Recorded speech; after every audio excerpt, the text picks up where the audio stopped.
Hello and welcome back. तो आज के वीडियो में हम आपको एक अलग ही जानकारी देंगे कि सुबह सुबह मिले ये 4 संकेत तो आपके घर भगवान का वास है।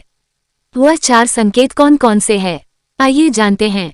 जानने से पहले चैनल को सब्सक्राइब और वीडियो को लाइक जरूर करें। अगर हर सुबह आपको यह 4 संकेत मिलते हैं तो आप समझ ले कि आपके घर में ईश्वर का वास हो चुका है। वह क्या है संकेत? आज हम इसी पर बात करेंगे।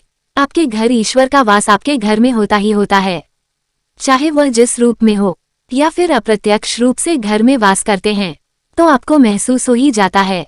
कई बार आप उन्हें देख भी पाते हैं। कई बार ऐसा होता है कि भगवान तो आपके घर में वास करते हैं, लेकिन कुछ लोग ये करते हैं, वो कभी पूजा पाठ करते हैं और फिर छोड़ देते हैं। सही नहीं है, ये आपको कभी नहीं करना चाहिए।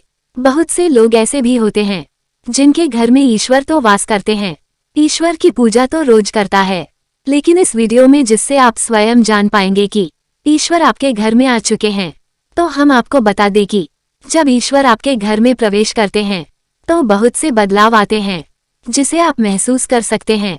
उदाहरण के लिए हम आपको बता दें कि मान लीजिए कि आप पहले 10,000 कमाते थे, आपकी सैलरी इतनी थी और उसमें भी आप कर्ज में दबे जाते थे। कुछ बचाना तो दूर की बात है, लेकिन अब इस समय भी आप 10,000 कमा रहे हैं, लेकिन पर अब ये है कि अब आपके ऊपर कोई कर्ज नहीं है और उस 10,000 में सब खर्च करके अब बचा भी पा रहे हैं।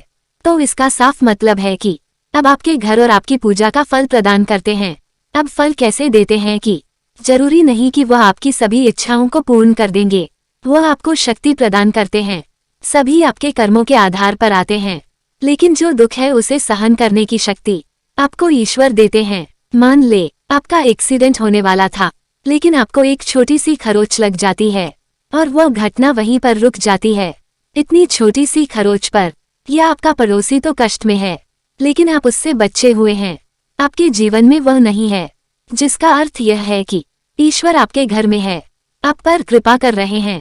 तो इन सब चीजों से आप यह महसूस कर सकते हैं कि ईश्वर आपके घर में है, जिस पर आपको यकीन करना होगा, क्योंकि आपको बार बार संकेत नहीं मिलेगा, वह 1-2 बार ही मिलेगा, जिसे आपको ध्यान से समझना होगा और उसे समझकर ईश्वर की सेवा में और ज्यादा लग जाना है। संकेत की बात करते हैं। सबसे पहला संकेत यह है कि जब आप सो रहे होते हैं और ब्रह्म मुहूर्त में उठ जाते हैं, आपकी नींद इसी समय खुल जाती है हर रोज। साथ ही यदि ब्रह्म मुहूर्त में ही कोई ऐसा स्वप्न दिखाई देता है, जैसे कि मंदिर में आप पूजा कर रहे हैं, मंत्रों का जाप कर रहे हैं, तो ब्रह्म मुहूर्त में देखे गए ऐसे स्वप्न भी इस बात का संकेत होते हैं कि ईश्वर आपके घर में है। दूसरा संकेत यह है कि यदि आपको ब्रह्म मुहूर्त में ही शंख की आवाज सुनाई देती है, मंत्रों की आवाज सुनाई देती है, घंटी की आवाज या कोई नाम जैसे कि कोई आपसे राम राम कह रहा है, ऐसी आवाज आपको सुनाई देती है, तो ये दूसरा संकेत होता है, जिससे ये पता चलता है कि भगवान आपके घर में आ गए हैं। तीसरा सबसे जरूरी संकेत यह है कि जब भी आप सुबह सुबह नहा धोकर तैयार होते हैं, तब आपको एक अलग सी सुगंध आती है।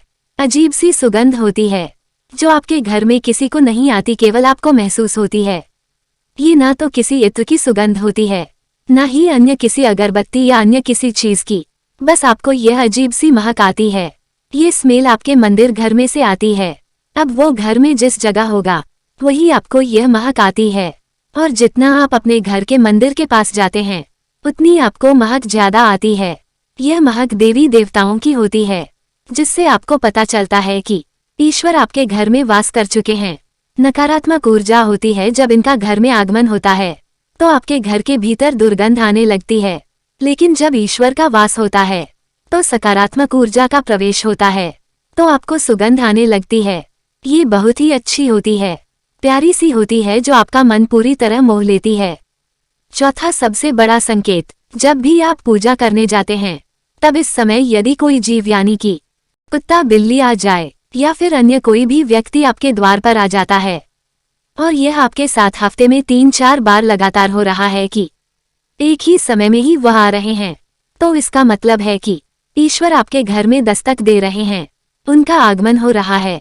क्योंकि जो गाय होती है वह भी माता का स्वरूप होती है, कुत्ता भी भैरव बाबा का प्रतीक माना जाता है, या फिर कोई याचक आता है तो वह भी ईश्वर के किसी न किसी रूप में आ रहा बल्कि उन्हें संतुष्ट करना चाहिए, अर्थात उन्हें भोजन करवाना चाहिए, उन्हें सम्मान देना चाहिए। लेकिन सबसे बड़ा दान का पानी का माना जाता है। हमारे द्वार पर आए किसी को भी तृप्त करके भेजना चाहिए, उन्हें भोजन करवाना चाहिए, पानी देना चाहिए। सबसे बड़ी पुण्य की बात होती है। इन जीवों को या फिर याचकों को हमेशा संतुष्ट करना चाहिए, उन्हें भोजन कराना चाहिए। उन्हें भोजन करवाना अच्छी बात है, लेकिन यदि कोई एक गाय भी आपके द्वार पर आती है और उसे आप अपने घर से भोजन खिलाकर भेजे, तो ये सभी गायों के खिलाने के बदले उस एक गाय को खिलाना सबसे बड़ा पुण्य होता है, क्योंकि आपने उस एक गाय को तृप्त कर दिया। उस एक गाय को तृप्त करना बहुत अहम होता है, इसलिए आपके द्वार पर किसी को भी इस तरह तृप्ति करना बहुत पुण्य की बात है, क्योंकि वह तृप्त प्राणी आपके भीतर से सच्ची दुआएं देता है और वह दुआ बहुत प्रभावित होती है। तो बस आपको इन 4 संकेत पर ध्यान देना है और पूजा पाठ अच्छे से करना है, ताकि ईश्वर सदैव आपके साथ आपके घर में वास कर सके। आपको ऐसी सारी जानकारियां पसंद आती है, चैनल पर नए आए हैं तो चैनल को सब्सक्राइब जरूर करें, और आपका कोई सवाल हो तो कमेंट बॉक्स में जरूर बताएं। ऐसे ही मजेदार वीडियो को देखने के लिए चैनल को सब्सक्राइब और वीडियो को लाइक जरूर करें। मिलते हैं नेक्स्ट वीडियो में। Take care and bye.